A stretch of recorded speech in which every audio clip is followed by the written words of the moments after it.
today's program. We have Sir Khan with Lonza, and so I'll go ahead and turn it over. Okay, thank you, Alex. Can you hear me okay? Yeah, perfect. Okay, wonderful. So appreciate, first of all, the opportunity to speak with the group and talk a little bit about something that we're all excited about and I'm excited about is our growing kind of business here in the Pearland area, and share with you a little bit about Lonza and what we do, and hopefully answer any questions that you might have. I'm not sure how familiar everyone is with our organization, so I'll take a pretty kind of broad look at the organization and then maybe focus in specifically on some of our operations in Houston as well. I'll have a presentation here and a few videos at the end. We'll see if we can make the videos work with this technology. Hopefully we can share screens and get sound and everything working. Carol, I might need some of your tutelage there, but we'll see if we can make this work. So I guess first of all, let me share my screen and make sure that we can get that working. Can everybody see that? Yes. All right. So I guess I'll start with saying that, Lonza, we're obviously a life sciences company. The segment of the business that I'm a part of in our cell and gene technology business, our kind of moniker is that we're helping deliver the medicines of tomorrow today. And that's really because this is quite a bit of emerging technology work that's happening within Lonza and really across our pharma business, where we have cell and gene therapies that are helping treat really debilitating diseases that in the past have not really had a viable treatment methodology. So that's kind of our moniker. And I thought I'd start with kind of a safety. We are a manufacturing facility, so we always begin with safety, and I thought I'd share a few things that we're doing from a COVID perspective just to talk about safety precautions. And so, all of you are probably familiar with all the different efforts across multiple streams to try to make sure we're preventing COVID and all the pandemic response needs there. So, we're asking all of our colleagues to work from home whenever it's possible. We're doing social distancing at the site, wearing masks, asking everyone to really eat lunch at their desk and not congregate together. We have about a total of 450 employees plus 50 or so contractors at the site. And about 50% of those are working from home, about 50% regularly working on site. So working hard to keep everyone social distance in our 300,000 square foot facility. All of our trainings and meetings are being held online. We've kind of managed entrance and exits through one main doorway, so we can do temperature screening throughout that process. Any contractors and visitors on site are really having prior approval before they're able to arrive. And then we're obviously encouraging washing of hands frequently, hand sanitizers around the site, all those respective things. We've done some increased cleaning in all of our areas with the help of a cleaning contract service. We've managed room occupancy levels to ensure that we aren't congregating too many people in one space. We've installed kind of hand sanitizing filling stations so people can even take hand sanitizers home with them, keep them in their vehicles. We've put extra spray bottles around the facility, have automated temperature kiosks. We've ordered everyone reusable silverware to eliminate some of the disposable areas where everyone was commonly touching, and also provided reusable masks for the site. We're thinking about in the future, hopefully we can get back to office and we can go through kind of a phased approach, and we'll plan on kind of a multi-phase strategy to try to get us back to the site, depending on how things are going. We don't see that happening in the foreseeable future. Unfortunately, we're starting to build some contingency plans for what we would look to operate like really through the summer of 2021 at this point, as we think about kind of what the future will be. So that's kind of our outlook at the moment and some of the things we're doing from an overall kind of COVID and safety perspective.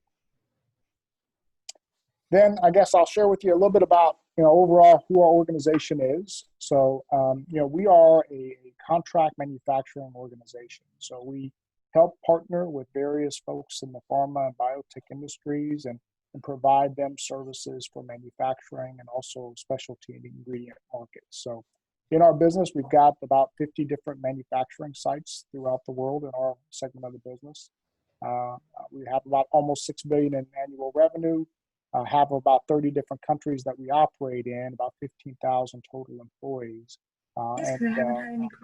Fortunately, we've been around for over 100 years and have started to expand quite a bit into the pharma and biotech business. We're headquartered out of Basel, Switzerland. There's a nice video I'd like to show you at the end of this presentation that kind of celebrated our 120-year anniversary a few years ago. So I'll show you that. But obviously our focus continues to be on growing our services that we provide to various clients who are working to expand and increase their capacity to manufacture drugs within various global markets. A little history. So Lonza, founded in 1897. The actual name Lonza came from a river that is in Switzerland where the company was kind of founded. So that river where they did a lot of chemical manufacturing is where the name started from. Over the years, it expanded to multiple areas within the Swiss Alps there, and then started to expand quite a bit in the 1980s into biotech and pharmaceutical manufacturing through a number of different acquisitions. I'll highlight in 2010, kind of when Houston started showing up on the map for Lonza. So at that point, Lonza acquired a small 17-person startup company that was called Vivante. And Lonza acquired that business, and with the help of those 17 colleagues and obviously the global network, we continued to expand our operations in Houston. And we expanded from one small kind of office suite close to the medical center off of El Rio Street into four total office suites all the way up until about 2015. And then in 2015, Lonza decided to make an investment and expand our operations. And that's when we purchased the land and started to begin construction in 2016 on our new office building here in Pearland that we see today. We've had some other pretty significant acquisitions since then. The last major one was our Capsugel acquisition that added quite a bit of employees and locations to our overall business. But I want to highlight there kind of when Houston showed up in 2010. When Lonza began over 100 years ago, this was the valley in Visp where a lot of our manufacturing and commercial operations have really grown quite a bit over the years. And then, here's kind of how that corridor looks today. So certainly the Swiss area there in Visp is kind of a major hub for a lot of pharmaceutical manufacturing, and Lonza certainly plays a major role in that region.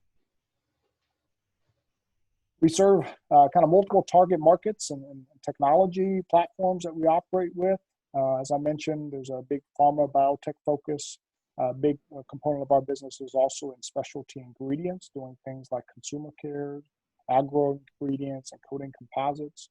We've historically also done some water treatment business, but we actually divested the major portions of that business last year as we kind of went back to reinvest and focus in on our core assets and capabilities. But a variety of different services we provide. About 60% of our annual revenue comes from our pharma business, and the rest from our specialty ingredients business. Then specifically, the part of the business that we're in Houston is called our cell and gene technology business. And we have multiple sites across the globe that kind of support this work. Houston is the largest dedicated cell and gene technology site for Lonza, but we also have kind of sister sites that support this business unit in Portsmouth, New Hampshire, in the Netherlands, and also in Singapore. And I share with people a little bit about cell and gene technology and what kind of brought Lonza to expand its operation in Houston. So I'll share a little bit about what's happening in this space. And in order to do that, maybe take a little step back into what's happening in the industry. So when we think about development programs, there are a number of operations or companies that are working on drugs and working on treatments that would focus on cell and gene therapy. And in 2016, this is some data that just shows of all the major kind of pharma companies out there, the number of programs that were in the pipeline that were trials in some form or fashion to test and essentially conduct evaluations of multiple treatments within this particular type of technology and platform. And Lonza had been involved in many of these. We had over 250 different programs running. Because we are a contract manufacturer, we have the opportunity to work with multiple different clients simultaneously. And so we certainly saw an increase in the demand across the multiple years in this particular space in the industry. At that time in 2017, even there were over 500 different cell and gene therapy companies worldwide. A lot of growth happening in the market, and certainly Lonza saw that there was an opportunity here to be able to provide some capability and also capacity to the market, so that way we could help accelerate the path to market for some of these treatments for the patients that we're serving. There was a real market revival during that time period as well. So you can see from a preclinical and phase 1 trial perspective, a number of cell and gene therapy products were kind of growing and developing, and there was a lot of investment happening in the pharmaceutical market. A lot of growth rates, so in some particular areas, year-over-year growth above 65%. And then also some really advances from a regulatory standpoint, which shows that the actual technology and the therapy behind cell and genes and viral therapies was really starting to gain proven acceptance. And we had some landmark approvals from the FDA for the first time to treat diseases that in the past had not been cured without this type of treatment. So there's been a lot of funding during that time frame between either mergers and acquisitions or other public companies investing heavily in helping pursue this particular pathway to be able to continue to treat these patients. There was several specific FDA approvals. The most recent one was back in May 2019 that was meant to treat spinal muscular atrophy that really impacted infant mortality, and there were several more obviously in the pipeline to be able to treat many more patients struggling from various types of ailments. A lot of global financial investments happening during that time, both in gene-based therapies, cell-based therapies, and tissue engineering. So this particular, kind of regenerative medicine has really become quite a growth factor in the industry, and why we're seeing quite a bit of expansion and growth in our markets and the demand for our services as a contract manufacturer. This is some data from last year, but a lot of different trials happening, over 1,000 different trials, looking at multiple different aspects of this kind of particular treatment methodology. So all sorts of patients going through all sorts of trials to help advance, obviously, this work to be able to get it to a commercial stage. All types of treatment methods. The number one kind of focus has been cancer and oncology, but you can see there's also trials happening from a cardiovascular perspective, all the way down to ear disease and obviously respiratory problems. So long list of potential ways that cell and gene therapy can be used. Cancer has been the number one focus for many of the clients that we're working with. So the real remarkable piece of this, and the thing that I think excites us all the most, is that this type of treatment methodology, this viral gene therapy, really has an opportunity to impact and make a difference on so many different types of debilitating diseases.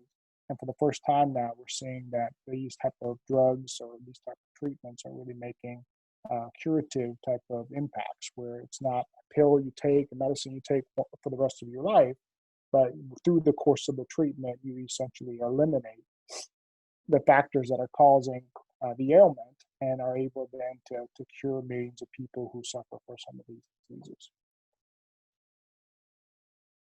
If you start to do some research into what's kind of holding back the industry from being able to accelerate this, a lot of news out there about the fact that gene therapy, cell therapy is certainly an area that shows a ton of promise.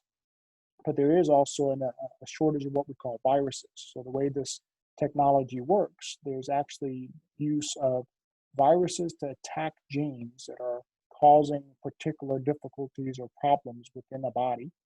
And those genes are then, those viruses are introduced to those genes to basically eradicate the problematic gene and be able to enable the body to avoid those problem areas.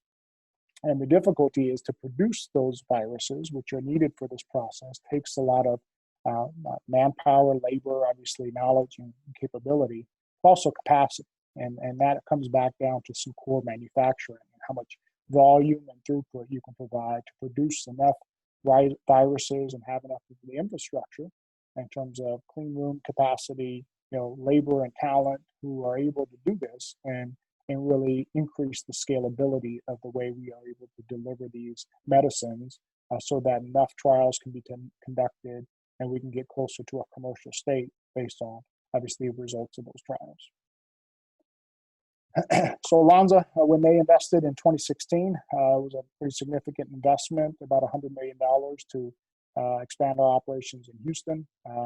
It was intended with an overall ballroom kind of manufacturing area approach. So we built the site knowing that as the years progress, we will continue to have a future demand. So we prepared our facility for both clinical production as well as commercial production that we expect to have, and are working towards some kind of the regulatory steps that are necessary to have FDA approval to produce commercial ready drugs.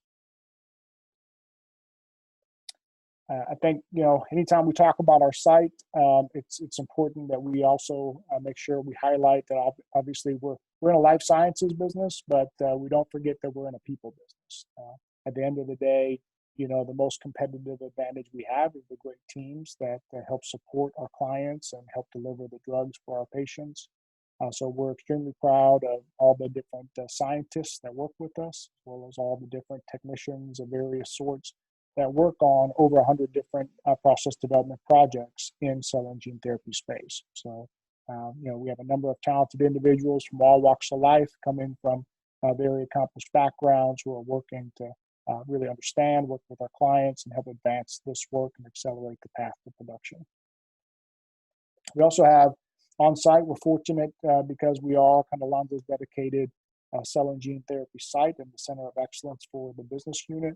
We have a very strong research and development group that is fully just dedicated on studying the space, looking out over the next 5 to 10 years and finding out what are the trends and technologies that we want to continue to invest in as an organization to be able to provide leading edge support to our clients as we continue to expand our work with them. So we're very fortunate to have that R&D team here as well. So as far as the site construction began, you can see there is a greenfield site that began in 2016. Over time, that site stood up, and then in 2018, the site construction completed. And this is kind of what it looked like at that point. So at the time, we had about 150 people when we moved into the facility. We started the process of essentially decommissioning our sites that were closer to the medical center, moving out of those facilities, moving our people, our process and technology out of those sites over to our larger site here in Pearland. We still operate one facility in the medical center area. We likely will be there until the middle of next year sometime, but this is our new site today. We've done some expansion since then, since we moved in. We've continued to have to expand our seating. So we added some new office areas, locker areas, had to add a new parking lot as well as we've continued to grow from 150 people to 450 people at the time, at about this time. And so continue to expand the operations. 2020 has been a strong year for the company as a whole, given the pandemic and all that's been happening. The company as a whole has continued to make some great new progress. You probably have seen or may have seen some of the news about our partnership with Moderna.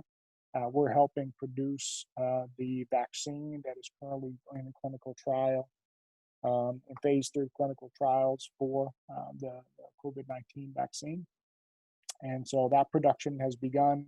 That work is being done at our Portsmouth, New Hampshire site. But obviously, we're monitoring that very closely and all anticipating success there, so we can continue to have those drugs readily available for the market. We've already produced over 1 million different vials, with the assumption that the trials will be successful, and then we can release those obviously to the public. There's been additional investments across the business. Houston's had a pretty significant investment started this year. We've made over $800 million in total investments across the company. But Houston specifically, we have made an investment of almost another $31 million. And that project has begun this month, actually, where we're going to be adding some new suites or clean rooms to our operations for both our viral vector and cell therapy manufacturing. So those projects began this month and will be completed sometime in 2021. So, there's a lot happening, obviously, in the industry right now with COVID and the pandemic, and we certainly know we don't have all the answers to do it. I think the thing that drives our organization is really the fact that we continue to serve as critical partners and really helping transform how we treat rare diseases. And in these cases, bring hope to families who are really in the greatest need. And that's what I think helps motivate our teams to continue to work to help support our clients during this difficult time. And while we continue to have a number of folks working on site and producing the life-saving drugs, we know we are an essential group that's continuing to serve those patients. This is a picture of our team that started when the site grand opened, so about the 100, 150 people at the time. And obviously, we've grown quite a bit since then. Next photo op, we'll have to zoom out a little bit to get everyone in, but we're very proud of the work these folks began and obviously the work that continues to happen. So there are a few videos I thought I'd show you just to share a little bit more about who Lonza is. There was a 120-year kind of anniversary video, one that talks a little bit more specifically about the sciences that we're in. And then I do also have a virtual tour if we have time for that. So maybe Carol, Alex, you tell me how we're doing on time. And if we have time for some of those, we have to show those. I think we're really good on time. So yeah, absolutely. That would be great. Okay. So let me pull that up. Let's start with this one. And let's test the sound. Let me play. Tell me if you can hear this. Could you hear that? No. No. I was worried about that. Let's see. Is there some trick to share the sound, I wonder? I think you have to use the computer sound instead of the meeting sound when you're doing a video. Share computer sound. How about that? Yeah. Okay, let's try this.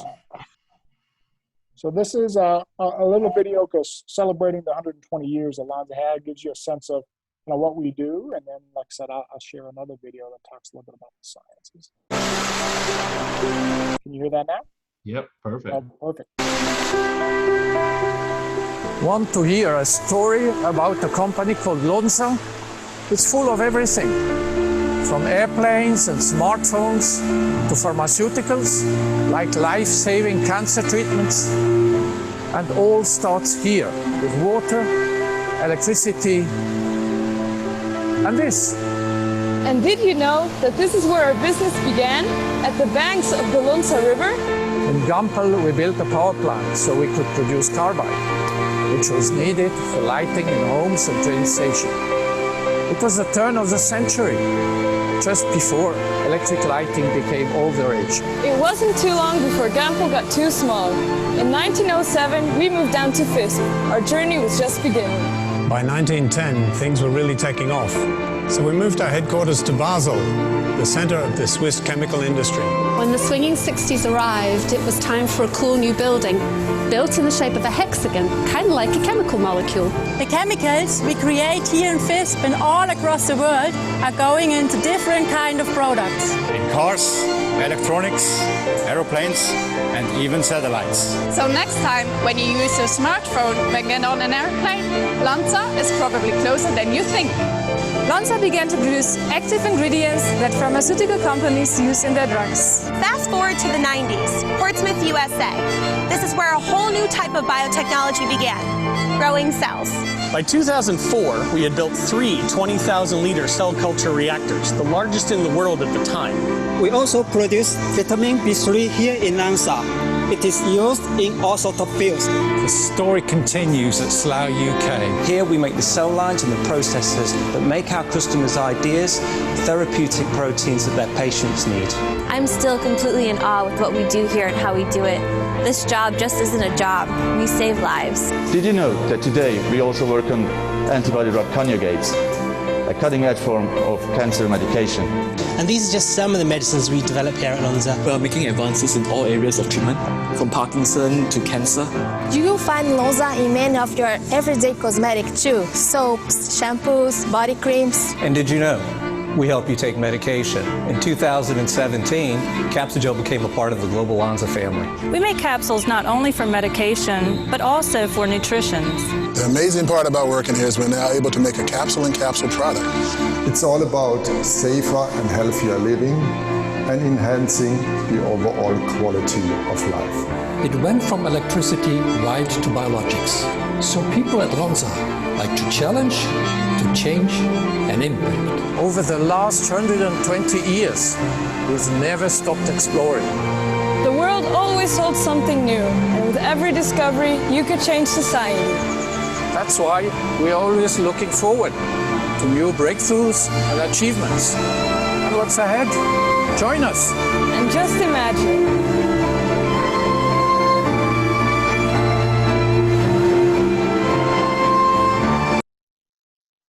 Was everybody able to hear that okay?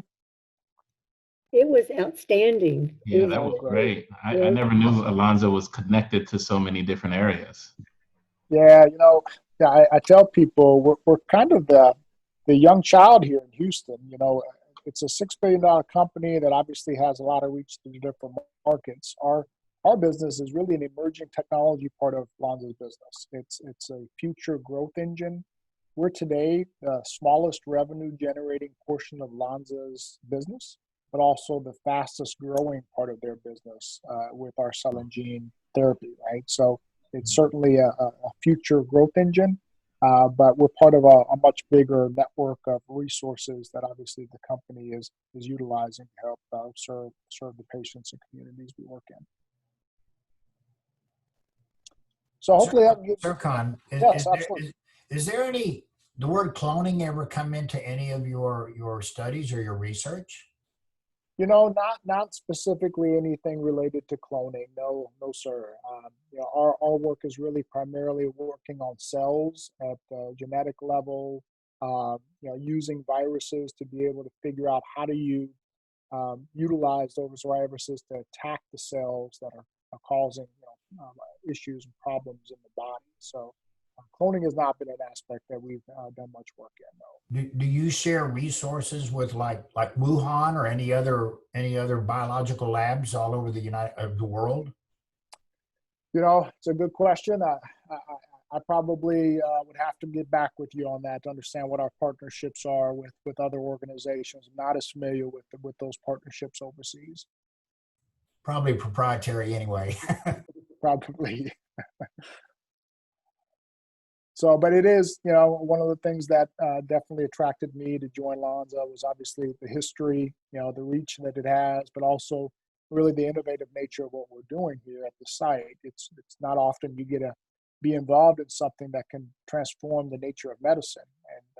And so this space around cell and gene therapy is certainly a promising field where we're seeing a lot of advances, and really amazing when you start to see some of the stories. We had a patient come and talk to us in 2018 that we worked with one of our clients, and he shared some of the stories. He had gone through multiple bouts of cancer and chemo, and until he received this kind of cell therapy, was really close to obviously losing life. And it's amazing how just with the matter of using someone's own cells, we were able to help support, making sure that individual continued to be able to enjoy life with his family. And so it's really remarkable kind of what's happening in this space right now and the advances in the science. So the talk, I'm sorry, Carol? I'm anxious to see your next video. Yeah. So let me share. This is what we call a trailblazer video. So we kind of call our scientists our trailblazers who are working on all sorts of partnerships with our clients. So this is telling you a little bit about the work that we do in our process development group. So just to set it up, we have multiple teams that work on the site, right? But our process development teams are usually the first ones to begin work with a client. What they will do is work with clients, small, medium, and large, on a particular kind of treatment that they've designed and come up with.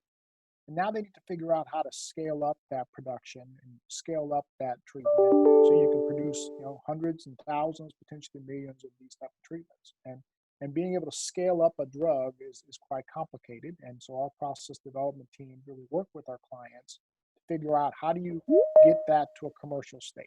And so we have these teams that work with them. Once they've done their work with it, they will work on a plan to transition that work with the clients, obviously, if that's what they intend to do, to transition it into manufacturing. So basically, they'll design the process, all the protocols that are then needed to be able to hand the work over to our manufacturing teams, who can then produce high volume, scaled up versions of that particular treatment. So this is a little bit about our process development work.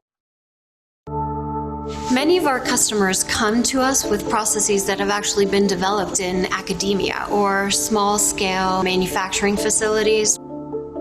If we don't take appropriate approach from development, process development and assay development, what can happen is that this process could be rushed into manufacturing with increased risk to manufacturing, whether from material perspective or open unit operations, and it could result in failure in GMP.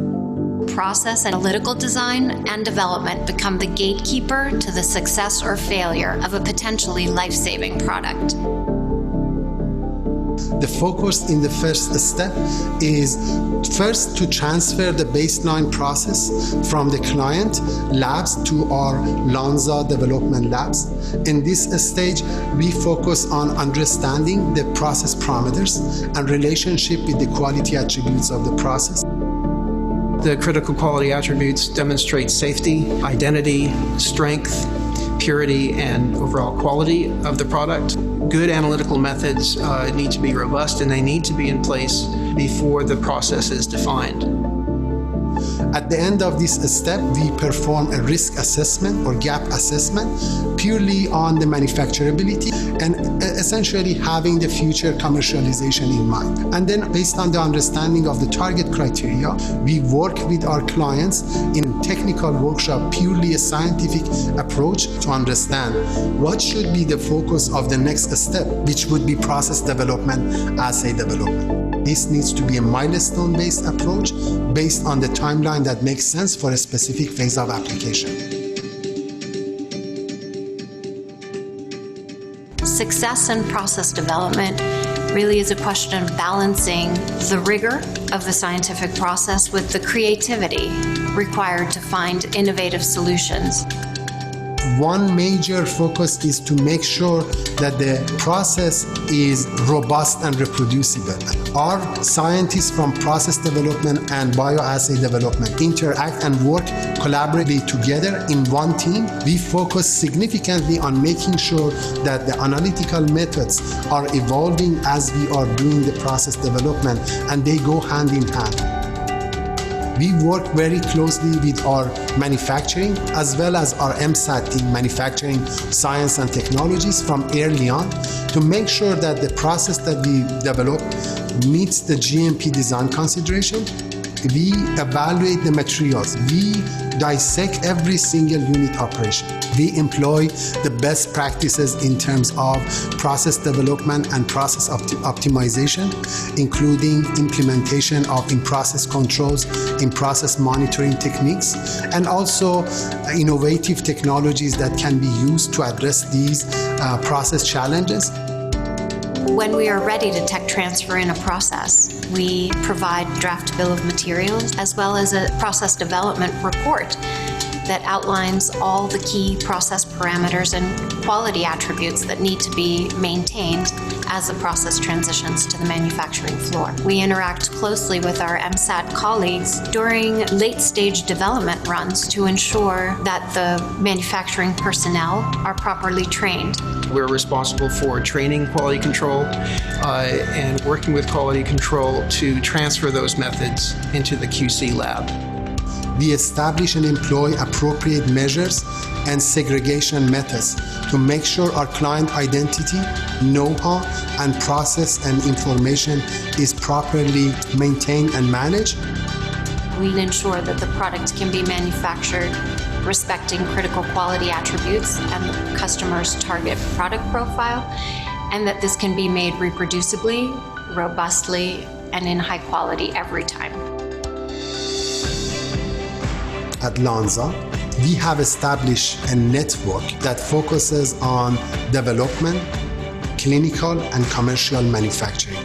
Our state-of-the-art facility is able to manage and handle multiple projects at the time, different scales, different focus, viral vector versus cell therapy, autologous versus allogeneic, different type of technologies that needs to be used for different unit operations. We have multiple sites across the globe, in US, in Europe and Asia. And we have proven this over and over with several projects that we have already executed, that we can not only develop process and analytical methods, but we can transfer and transition these process and methods into our manufacturing sites across the globe.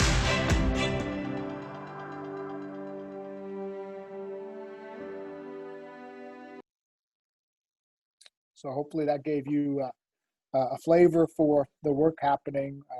That is a video that was produced here in our Houston facility, obviously, with all of our existing colleagues who work on these particular platforms. So very proud of the work they continue to do and obviously the advances that they're helping make in this particular area of the sciences.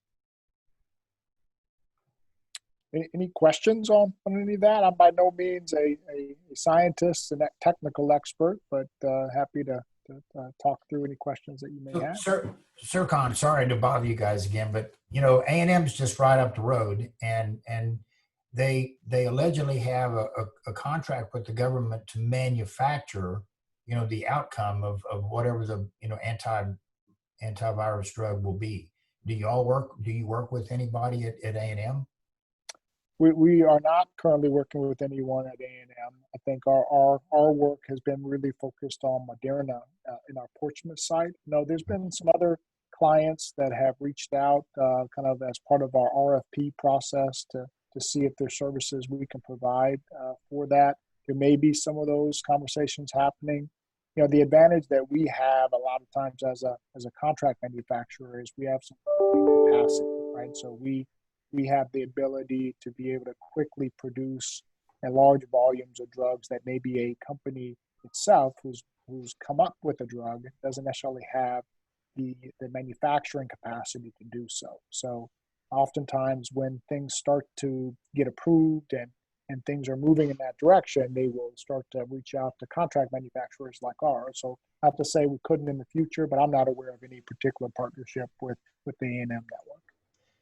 And then one last question. I have a client in Galveston, and she worked with a pharmacist for about 15 or 20 years. And the pharmacist compounded many types of lotions, of sunblocks, of cleansers.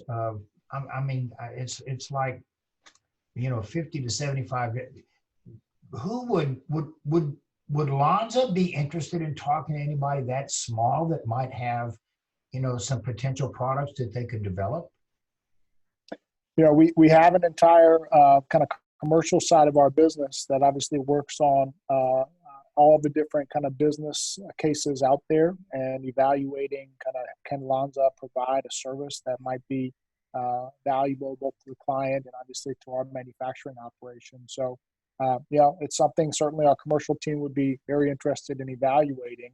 We do work with all sorts of businesses, both small, medium, and large kind of pharma, biotech companies. So I wouldn't rule it out, but I'd have to get our commercial team to really evaluate the opportunity. If I could get in contact, I really would appreciate it. Yeah, I'd be happy to. Thank if you want to send me a note, and then I can definitely put you in touch with the right people. Thank you. Yeah. So I guess just for the sake of time, there was also from when we talked last month, folks were interested a bit in learning about career opportunities and kind of open positions that we have. So I want to kind of make sure I included this. So, across our business, we have today in Houston about 40 open positions that we're working to fill between now and the end of the year. We plan on hiring likely another 150 people next year. We've already started kind of that budget planning process, but that's kind of what the trajectory seems to be. And that's pretty consistent with where we've been for the last 2 years, hiring somewhere between 100 to 150 people a year. The areas where we are seeing growth is obviously our production areas, our process development areas, our QA, QC areas. We have a group called Manufacturing Science and Technologies.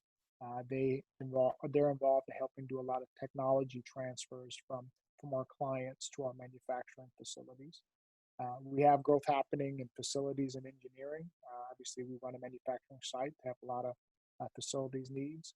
Our program management teams, these are folks that essentially are the business managers with our clients. They help hold our clients' hands through the work that we do to deliver against the contractual obligations we have with them. Also are growing our supply chain teams as we continue to increase our inventory and materials that we need to manufacture. And then we're adding some additional resources to our finance and HR team. So I currently do have an HR opening and looking to hire someone here in the next couple of months to fill another human resource role. And then, the Lonza career site, provides obviously a listing of all the various detailed positions. It's a great, we've actually relaunched the site here recently. It's got a whole new look, feel, and fresh look to it. It highlights some people stories. There's some specific profiles from individuals that work here at our site that they're good to check out, that talk a little bit about their experience working for Lonza. So if you know anyone that's obviously working in this field or interested in growing a career in this field, I would certainly, share this with you so you could pass that on to them. So that is really what I want to cover. There is another virtual tour site, but I'll tell you the Trailblazer video essentially has many of the same aspects that you saw. So I thought I'd just leave the group any other time if you had other agenda topics or questions that you'd like to discuss before we wrap up today. Any questions from the group? I had one question. I know Lonza is definitely, grounded in, safety and quality, protocols. And so how has COVID-19, changed some of that? How has that had an impact on your organization? Yeah, we certainly have had to contend with a whole new way of working. We found that, surprisingly, our teams have been very resilient, right? They've been able to adapt and find creative ways to still make sure we're working together effectively.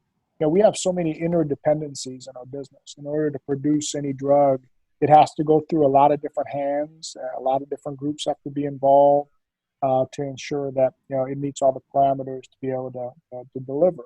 And so, doing that in a remote virtual world can come with extra challenges, but the teams have really done a great job being able to do so. Obviously, we have some operations that just have to happen on site. One of the advantages is the work we do in clean rooms, where we do have people working together. It's in some of the most controlled space you can be in. So people are fully gowned up in protective equipment. There's also very stringent requirements for airflow and cleanliness in obviously these areas because you're working with drug product.